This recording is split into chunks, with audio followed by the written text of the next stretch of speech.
سب سے پہلے بات کریں کہ chairman Peoples Party Bilawal Bhutto کا کہنا ہے کہ پاکستان دہشت گرد گروپس کی پشت پناہی نہیں کرتا، سے دہشت گردی کا سامنا کر رہا ہے۔ پاکستان سب سے بڑی ریاستی دہشت گردی کے خلاف لڑ رہا ہے اور مقابلہ کرتا رہا ہے۔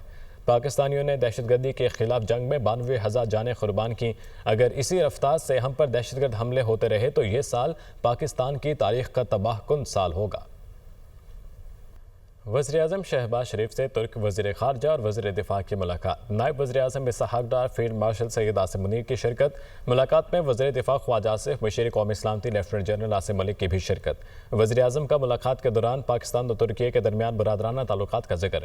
پاکستان اور ترکیے کے تعلقات مشترکہ تاریخ، ثقافت اور باہمی احترام پر مبنی ہیں۔ وزیراعظم شہباز شریف کا دو طرفہ تعلقات میں مثبت پیش رفت پر اطمینان کا اظہار۔ تجارت، سرمایہ کاری، ٹیکنالوجی، دفاع اور دیگر شعبوں میں تعاون مزید بڑھانے کے عزم کا اعادہ۔ ملاقات میں پاک ترکی تعلقات کو اسٹریٹجک شراکت داری میں تبدیل کرنے کے پاکستان کے پختہ عزم کا اعادہ کیا گیا۔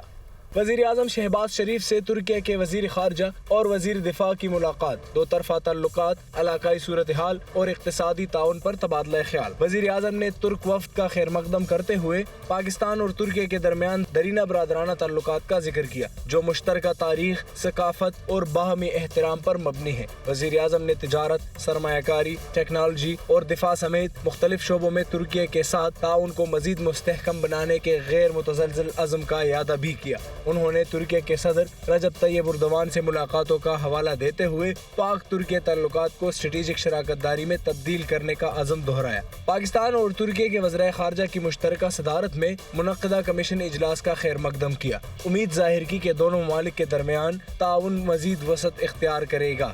وزیر اعظم نے زور دیا کہ پاکستان اور ترکیہ تیزی سے بدلتے ہوئے علاقائی اور عالمی حالات، بالخصوص غزہ اور ایران کی صورتحال میں قریبی مشاورت جاری رکھیں۔ انہوں نے بھارت کے ساتھ حالیہ کشیدگی کے دوران پاکستان کی حمایت پر ترک قیادت اور عوام کا شکریہ بھی ادا کیا۔ وزیر اعظم نے $5 ارب کی باہمی تجارت کے ہدف کو حاصل کرنے کے لیے دونوں ممالک کی سنجیدہ کوششوں کی ضرورت پر زور دیا اور ترک سرمایہ کاروں کو پاکستان کی سرمایہ کار دوست پالیسیوں سے فائدہ اٹھانے کی دعوت دی۔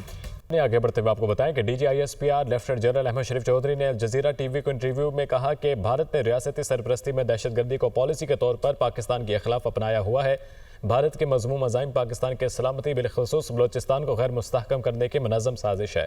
فتنہ خوارج کی اصطلاح ان مسلح گروہوں کے لیے استعمال کی جا رہی ہے جو ریاست اور فوج پر حملے کرتے ہیں۔ فتنہ ہندوستان کی اصطلاح پاکستان میں بھارت کے حمایت یافتہ دہشت گردوں کے لیے استعمال ہوتی ہے۔ بھارتی سیاسی قیادت متعدد مواقع پر پاکستان میں دہشت گردی کی پشت پناہی کا اعتراف کر چکی ہے۔ D G I S P R lieutenant general Ahmed Sharif Chaudhry کا کہنا ہے پاکستان بھارت کی طرح غیر ذمہ دار ریاست نہیں ہے۔ بھارت اپنی ہر ناکامی کا ذمہ دار دوسروں کو ٹھہرا دیتا ہے۔ بھارت میں دہشت گردی کی وجہ اس کا اقلیتوں پر کیا جانے والا ظلم ہے۔ وزیر اعظم شہباز شریف کی زیر صدارت زرعی شعبے کی ترقی کے حوالے سے جائزہ اجلاس ہوا۔ اجلاس سے خطاب میں وزیر اعظم نے کہا کہ زرعی اصلاحات پر عمل درآمد کا آغاز کسانوں کو آسان قرضوں کی سہولت سے کیا جائے گا۔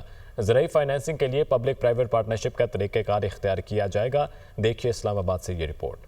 زرعی شعبے کی ترقی کے حوالے سے جائزہ اجلاس۔ وزیر اعظم کا کسانوں کو آسان قرضوں کی سہولت دینے کا اعلان۔ اجلاس میں زرعی شعبے میں اصلاحات، پیداوار میں اضافے، زرعی انفراسٹرکچر اور کسانوں کی آسان زرعی قرضوں تک رسائی کے حوالے سے تجاویز پیش کی گئیں۔ بریفنگ میں بتایا گیا کہ national agriculture innovation and growth action plan کسانوں کی آمدنی بڑھانے، پیداوار میں اضافے اور درست سمت میں اصلاحات پر مرکوز ہے۔ زرعی اجناس کے محفوظ ذخائر قائم کرنے کے لیے اقدامات لیے جا رہے ہیں۔ بتایا گیا کہ کسانوں کی آسان قرضوں تک رسائی کے منصوبے کا افتتاح جلد کیا جائے گا۔ دیگر ممالک کی طرح پاکستان میں زرعی قرضہ جات کا آسان اور شفاف نظام بنا کر کسانوں کی مالی امداد کی جا سکتی ہے۔ اجلاس کو آگاہ کیا گیا کہ زرعی اجناس کی فی ایکڑ پیداوار کو مؤثر انداز میں بڑھانے کے لیے مصنوعی ذہانت کا استعمال کیا جا سکتا ہے۔ اجلاس سے خطاب میں وزیر اعظم نے کہا کہ زرعی اصلاحات پر عمل درآمد کا آغاز کسانوں کو آسان قرضوں کی سہولت سے کیا جائے گا۔ زرعی فائنینسنگ کے لیے پبلک پرائیویٹ پارٹنرشپ کا طریقہ کار اختیار کیا جائے گا۔ زرعی ترقیاتی بینک میں بھی ہنگامی بنیادوں پر اصلاحات کی جائیں تاکہ کسانوں کو آسان قرضوں کی فراہمی شفاف انداز میں یقینی بنائی جا سکے۔ شہباز شریف نے کہا کہ آئندہ پی ایس ڈی پی میں زرعی پروجیکٹس کو مرکزیت حاصل ہوگی اور زرعی شعبے میں پائیدار اصلاحات سے ملکی معیشت کو مزید فروغ ملے گا۔ ان کا کہنا تھا کہ زرعی اصلاحات کے شعبے میں زرعی اجناس کے علاوہ لائف سٹاک سیکٹر کی اصلاحات پر بھی بھرپور توجہ دی جائے۔ پاکستان ترکی کا علاقائی استحکام کے لیے تعاون جاری رکھنے پر اتفاق۔ وزیر خارجہ اسحاق ڈار نے ترک وزیر خارجہ حقان فیدان کے ساتھ پریس کانفرنس کرتے ہوئے کہا ترکی اور پاکستان کی دوستی وقت کے ساتھ مضبوط ہو رہی ہے۔ ترکی اور پاکستان کے درمیان مضبوط برادرانہ تعلقات ہیں۔ دونوں ملک عالمی اور علاقائی معاملات میں یکساں موقف رکھتے ہیں، مختلف شعبوں میں ترکی کے تجربات سے فائدہ اٹھانا چاہتے ہیں۔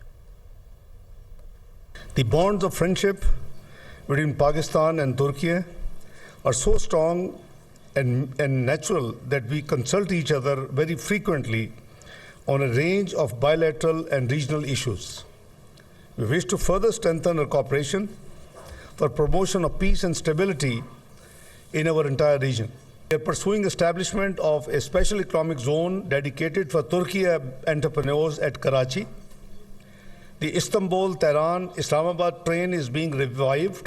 Pakistan considers Turkey a trusted friend and a reliable brother. History is full of examples of this brotherhood, and latest being during the Indo-Pakistan conflict. Punjab میں اسکولوں کی آؤٹ سورسنگ کے شاندار نتائج، طلبہ انرولمنٹ میں 99% اور ٹیچرز کی تعداد میں 114% اضافہ، 60,000 سے زائد نوجوانوں کے لیے باعزت روزگار کے مواقع کھل گئے۔ وزیر اعلیٰ پنجاب مریم نواز نے اسکول بس سروس کے لیے جامع پلان بھی طلب کر دیا۔ تفصیلات اس رپورٹ میں۔ معیاری اور سستی تعلیم، وزیر اعلیٰ پنجاب کا ویژن۔ پنجاب میں اسکولوں کی آؤٹ سورسنگ کے شاندار نتائج، طلبہ انرولمنٹ میں 99% اور ٹیچرز کی تعداد میں 114% اضافہ، 60,000 سے زائد نوجوانوں کے لیے باعزت روزگار کے مواقع کھل گئے۔ وزیر اعلیٰ مریم نواز کا انڈر سٹاف اور اوور سٹاف اسکولوں میں ریشنلائزیشن پر اظہار اطمینان۔ خصوصی اجلاس میں صوبائی وزیر تعلیم رانا سکندر حیات نے تفصیلی بریفنگ دی۔ سرکاری اسکولوں میں پہلی مرتبہ وین بس سروس متعارف کرانے کا فیصلہ، جامع پلان طلب۔ پنجاب اسکول ایجوکیشن ڈپارٹمنٹ نے دنیا کی سب سے بڑی کامیاب پبلک پرائیویٹ پارٹنرشپ کا ریکارڈ قائم کر دیا۔ سرکاری اسکول آؤٹ سورس کرنے سے محض 16 ماہ میں 13 لاکھ انرولمنٹ بڑھ چکی ہیں۔ مزید 10,500 اسکول ایک سال میں آؤٹ سورس ہوں گے۔ پہلے مرحلے میں 57,000 سرکاری اسکولوں کے لیے 40,000 درخواستیں موصول۔ سرکاری اسکولوں کو آؤٹ سورس کرنے سے طلبہ کی تعداد 4,53,000 سے بڑھ گئی۔ آؤٹ سورس اسکولوں میں ٹیچرز کی تعداد 8,000 سے 17,196 ہو گئی۔ آؤٹ سورس اسکولوں میں 413 نئے کلاس روم، 5,018 رومز کی مرمت، 2,887 کمروں کی چھتوں کی مرمت کی گئی۔ آؤٹ سورس سرکاری اسکولوں میں 2,54,538 مربع میٹر چار دیواریں بھی بن گئی۔ 50 سے زائد آؤٹ سورس اسکول روایتی بجلی کی بجائے شمسی توانائی پر منتقل۔ وزیر اعلیٰ مریم نواز کی دیہات میں بھی ایجوکیشن ٹیک اسکول شروع کرنے کی ہدایت۔ انگلش بول چال کے لیے پائلٹ پروجیکٹ کامیابی سے جاری۔ پنجاب بھر میں وزیر اعلیٰ کی ہدایت پر 6,000 science, technology, engineering for mathematics کی لیب بنائی جائیں گی۔ فیصل آباد سمیت مختلف آؤٹ سورس اسکولوں میں اپنی مدد آپ کے تحت بچوں کو دوپہر کا کھانا ملے گا۔ ڈیرہ غازی خان، لیا، لودھراں، بھکر، میاں والی، بہاول نگر کے اضلاع میں اسکول میل پروگرام شروع کرنے کا فیصلہ۔ وزیر اعلیٰ مریم نواز کا کہنا ہے کوالٹی آف ایجوکیشن کے لیے ٹیچر کی معیاری ٹریننگ اشد ضروری ہے۔ پنجاب بھر میں بہترین کارکردگی پر teacher of the month award بھی ملے گا۔ کراچی کے علاقے ڈیفنس فیز 6 میں فلیٹ سے ماڈل اور اداکارہ حمیرہ اصغر کی مسخ شدہ لاش ملنے کے کیس میں پیش رفت سامنے آئی ہے۔ پولیس کے مطابق لاش 6 ماہ سے زائد پرانی ہے۔ کراچی سے رپورٹ۔ کراچی کے علاقے ڈیفنس فیز 6 میں فلیٹ سے ماڈل اور اداکارہ حمیرہ اصغر کی مسخ شدہ لاش ملنے کے کیس میں پیش رفت سامنے آ گئی۔ پولیس کا کہنا ہے کہ لاش 6 ماہ سے زائد پرانی لگتی ہے۔ اداکارہ کے فلیٹ سے ملنے والا کھانے پینے کا سامان 2024 کے آخری ماہ میں ایکسپائر ہو چکا ہے، جبکہ اداکارہ کے فون کے میسیجز ستمبر اور اکتوبر 2024 کے ہیں۔ موبائل فونز میں آخری میسج نجی آن لائن ٹیکسی ڈرائیور کا ہے۔ اداکارہ کے گھر کی بجلی بھی کافی عرصے سے کٹی ہوئی ہے۔ اداکارہ کا فلیٹ کا مالک سے آخری رابطہ بھی 2024 میں ہوا تھا۔ دوسری جانب کراچی پولیس سرجن کا کہنا ہے کہ لاش اس قابل نہیں ہے کہ اس کی وجہ موت بتائی جا سکے۔ پوسٹ مارٹم مکمل کر کے کیمیائی نمونے حاصل کر لیے ہیں اور سیمپل کے ایگزامن کے بعد حقائق سامنے آئیں گے۔ گزری پولیس کا اداکارہ کے اہل خانہ سے رابطہ تو ہو گیا، لیکن حمیرہ اصغر کے والد نے کراچی آنے سے انکار کر دیا ہے۔ ان کا موقف ہے کہ انہوں نے برسوں پہلے بیٹی سے قطع تعلق کر لیا تھا۔ پولیس حکام کے مطابق حمیرہ اصغر ماضی میں ماڈلنگ اور اداکاری کے شعبے سے منسلک رہیں، مگر حالیہ برسوں میں وہ شوبز سے دور تھیں۔